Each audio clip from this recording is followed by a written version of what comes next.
एक साधु बाबा स्वयं को बहुत ही होशियार समझते थे। उनके 2 चेले थे। दोनों ही चेले काफी हष्ट-पुष्ट और लंबे तगड़े थे। भोजन के बाद जब साधु बाबा अपने आसन पर लेटते तो दोनों चेले बारी बारी से आकर उनके पैर दबा जाते, और जब बाबा जी को गहरी नींद आ जाती तब वे दोनों भी अपने अपने आसन पर जाकर आराम करते। एक दिन बाबा जी ने सोचा, क्यों ना अपनी दोनों टांगें दोनों चेलों के हवाले कर दूं।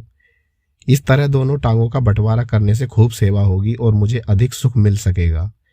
यह सोचकर बाबा जी ने अपनी दाईं टांग एक के हवाले की और बाईं टांग दूसरे को दे दी। दोनों टांगें चेलों के हवाले करने के बाद बाबा जी सुख से रहने लगे।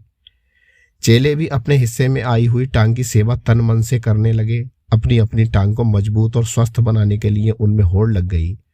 रात दिन मालिशें होने लगी, टांगों को कसरतें कराई जाने लगी और हर तरह से दोनों चेले अपनी अपनी टांगों की रक्षा में लगे रहे।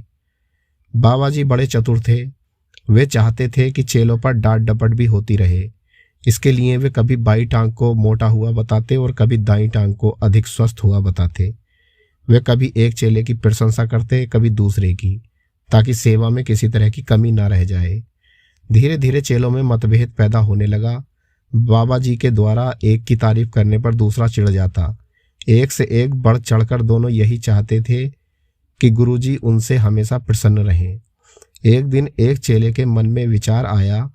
वह सोचने लगा कि यदि मैं बाबा जी की दाईं टांग तोड़ दूं तो दूसरे चेले के पास क्या रह जाएगा। निश्चित ही उसकी तो छुट्टी हो जाएगी। ना रहेगा बांस, ना बजेगी बांसुरी। उस वक्त बाबा जी की दाईं टांग का मालिक कहीं गया हुआ था। दोपहर भोजन के बाद बाबा जी ने अपने आसन पर लेट लगाई कि चेले ने उनकी दाईं टांग को पकड़ लिया। अरे रे, यह क्या करते हो? बाबा जी चिल्ला उठे।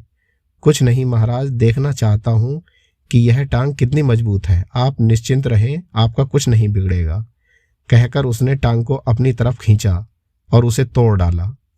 बाबा जी दर्द के कारण बेहोश हो गए। थोड़ी देर में होश आने के बाद देखा कि टूटी हुई टांग का मालिक सामने खड़ा है। दर्द से कराहते हुए बाबा जी को देखकर चेले ने पूछा तो मालूम हुआ कि बाईं टांग वाले चेले ने यह काम किया है। सुनकर वह चेला आग बबूला हो गया।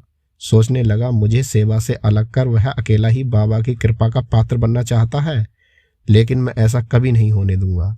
सोचकर उसने उसके हिस्से वाली टांग को पकड़कर खींचा। बाबा चिल्लाए, ठहरो ठहरो, अब तुम यह क्या करने जा रहे हो? क्रोध से भरे हुए चेले ने उत्तर दिया, इस टांग के साथ मैं भी वही करूंगा जो उसने मेरी वाली टांग के साथ किया है। उसने मेरी टांग तोड़ी है, अब मैं भी इसका भुर्ता बना डालूंगा।